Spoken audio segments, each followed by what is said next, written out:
Praise the Lord. ஆண்டவருடைய நாமம் மகிமைப்படட்டும்.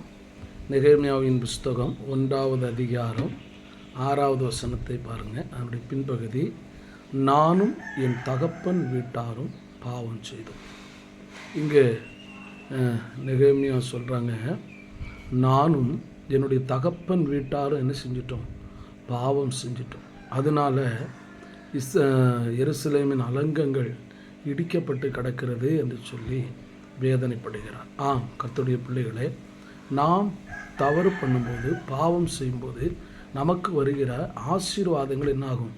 தடைபட்டு போகும். ஒருவேளை நீங்களும் ஏதாவது ஒரு பாவத்துக்கு அடிமையாக இருப்பீர்கள் என்று சொன்னால், அந்த பாவத்தில் இருந்து விடுபட்டு பாவத்தை மன்னிக்கிற தேவனாகிய இயேசு கிறிஸ்துவை நீங்கள் ஆராதித்து அவரிடத்தில் உங்களுடைய பாவத்தை அறிக்கையிடுவீர்கள் என்றால் நீங்களும் வாழ முடியும், நீங்களும் ஆசீர்வதிக்கப்பட முடியும். ஓகே, கர்த்தர் உங்களை ஆசீர்வதிக்கட்டும்.